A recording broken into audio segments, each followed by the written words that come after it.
Night-adapted Chapter 6. Two ghettos were created in Siget. A large one in the center of town occupied 4 streets, and another small one extended over several streets on the outside of town. The streets we lived on, Serpent Street, was in the first ghetto. We therefore could remain in our house.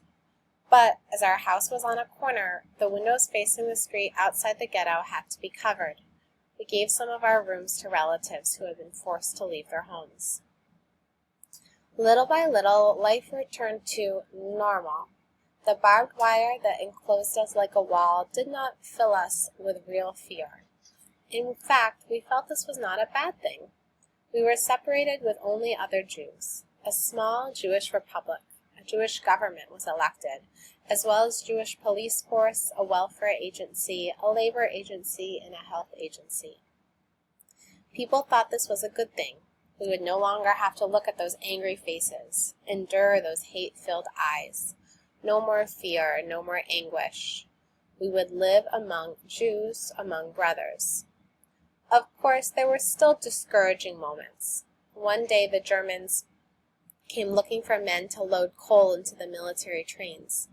Very few people volunteered for this kind of work, but other than that, the atmosphere was strangely peaceful. Most important, most people thought that we would remain in the ghetto until the end of the war, until the arrival of the Red Army. Afterward, everything would be as before. The ghetto was ruled by either German nor Jew. It was ruled by illusion. One summer, sunny spring day, people walked seemingly carefree through the crowded streets. They gave each other happy greetings. Children played games, rolling rocks on the sidewalks. Some schoolmates and I were in Ezra Malik's garden studying the Talmud. Night fell. Some people had gathered together in our home. My father was sharing some stories and keeping his opinion that the situation would further improve. He was a good storyteller. Suddenly, the gate opened. A man entered and took my father aside. Despite the growing darkness, I could see my father's face turn pale. "What's wrong?" we asked. "I don't know. I've been called to attend a special meeting. Something must have happened." The story he had interrupted would remain unfinished. "I'm going right now," he said. "I'll return as soon as possible. I'll tell you everything. Wait for me." We were ready to wait as long as necessary. We stood, waiting for the door to open. Neighbors hearing the rumors had joined us. We stared at our watches. Time had slowed. What was the meaning of such a long session? "I have a bad feeling," said my mother. "This afternoon I saw new faces in the ghetto. 2 German soldiers. I believe they were Gestapo. Since we've been here, we have not seen a single soldier." It was close to midnight. Nobody felt like going to sleep, though some people briefly went to check their homes. Others left, but asked to be called as soon as my father returned. At last, the door opened, and he appeared. His face was tremendously pale. Tell us what's happening. Say something." At that moment, we were so anxious to hear something encouraging, a few words telling us there was nothing to worry. But one look at my father's face left no doubt. "The news is terrible," he said at last. And then one word: transports. The ghetto was to be exiled entirely. Departures were to take place street by street, starting the next day. We wanted to know everything, every detail. We were surprised, yet we wanted to fully understand the anguishing news. Where will they take us? That was a secret for all except one, the president of the Jewish government. He would not tell, nor could not tell. The Gestapo had threatened to shoot him if he talked. "There are rumors," my father said, his voice breaking, "that we are being taken somewhere in Hungary to work in the factories. It seems that here we are too close to the war." After a moment's silence, he added, "Each of us will be allowed to bring personal belongings, a backpack, some food, a few items of clothing, nothing else." Again, heavy silence. "Go and wake up the neighbors," said my father. "They must get ready." The shadows around me lifted themselves as if from a deep sleep and left silently in every direction. Chapter 7. For a moment we remained alone. Suddenly, Weiter Reich, a relative who lived with us, entered the room.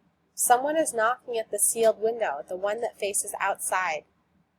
It was only after the war I found out who had knocked it that night. It was an officer of the Hungarian police, a friend of my father's. Before we entered the ghetto, he told us, "Don't worry, I'll warn you if there is danger." Had he been able to speak to us that night, we might still have been able to escape. But by the time we finally opened the window, it was too late. There was nobody outside. Chapter 8. The ghetto was awake. One after the other, the lights were going on behind the windows. I went into the house of one of my father's friends. I woke the head of the household, a man with a gray beard and the look of a dreamer. His back was bent over from many nights studying. "Get up, sir. You must ready yourself for the journey. Tomorrow you will be exiled, you and your family, you and all the other Jews. Where to? Please don't ask me, sir. Don't ask questions. Only God could answer you. Please get up." We had no idea what he was talking about. He had no idea what I was talking about. He probably thought I was mad. "What are you saying? Get ready for the journey? What journey? Why? What is happening? Have you gone mad?" Half asleep, he was looking at me, his eyes filled with fear, as though he expected me to start laughing and tell him to go back to sleep. To sleep? To dream? That nothing had happened. It was all a joke. My throat was dry, the words were choking me. I felt I could not move my lips. There was nothing else to say. At last he understood. He got out of bed and began to put on his clothes. Then he went over to the bed where his wife was sleeping, and with tremendous care and love he touched her forehead.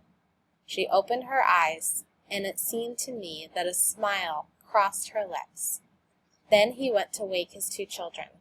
They awoke in fear, torn away from their dreams. I quickly left his house. Time went by quickly. It was already 4 o'clock in the morning. My father was running right and left, exhausted, speaking to friends, checking with the Jewish government just in case the order to leave had been taken away. To the last moment, people held on tightly to hope. The women were boiling eggs, roasting meat, preparing cakes, sewing backpacks. The children were wandering around, not knowing what to do with themselves to stay out of the way of the adults. Our backyard looked like a market. Valuable objects, expensive rugs, silver candlesticks, Bibles were laying all over the dusty grounds. Sad objects that seemed never to have had a home. All this under a miraculous blue sky. By 8 o'clock in the morning, exhaustion and fear had settled into our arms, our legs, our brains. I was in the middle of prayer when suddenly there was shouting in the streets. I quickly ran to the window. Hungarian police had entered the ghetto and were yelling in the street outside. "All Jews, outside, hurry!" They were followed by Jewish police who had their voice breaking, told us, "The time has come, you must all leave this." The Hungarian police used the end of their rifles, their clubs, to callously strike old men and women and even children. One by one, the houses emptied and the streets filled with people carrying the backpacks and objects. By 10 o'clock, everyone was outside. The police were taking attendance once, twice, 20 times. The heat was horrible. Sweat poured from people's faces and bodies. Children were crying for water. Water! There was water close by inside the houses, the backyards, but they were prohibited from getting it. "Water, Mother, I'm thirsty." Some of the Jewish police secretly went to fill a few water jugs. My sister and I were still allowed to move around as we were destined for the last train, and so we helped as much as we could. At last, at 1 o'clock in the afternoon, came the signal to leave. There was joy, yes, joy. People must have thought there could be no greater torture in God's hell than of being kept here on the sidewalk among the backpacks and belongings, in the middle of the street under a blazing hot sun. Anything seemed preferable to that. They began to walk without looking at the empty streets, the dead houses, the gardens, the tombstones. On everyone's back there was a backpack, in everyone's eyes tears and despair. Slowly, heavily, people advanced towards the gate of the ghetto. And there I was on the sidewalk, watching them walk past, unable to move. The scene seemed unreal, surreal. It was like a page torn from a book, a historical novel perhaps. They passed me by, one after the other, my teachers, my friends, the others, some of whom I had once feared, some of whom I had found ridiculous, all of whose lives I had shared for years. There they were, defeated, their bundles, their lives in their hands. Having left behind their homes, their childhood, they passed me by, like beaten dogs, with never a look in my direction. They must have envied me. The procession disappeared around the corner. A few steps more, and they were beyond the ghetto walls. There was a little of everything on the street. Suitcases, briefcases, bags, knives, dishes, banknotes, papers, faded portraits. All the other things one planned to take along and finally left behind. They no longer mattered. Open homes everywhere, open doors and windows, looked into the empty streets. It all belonged to everyone, since it no longer belonged to anyone. It was there for taking, an open tomb, a summer sun.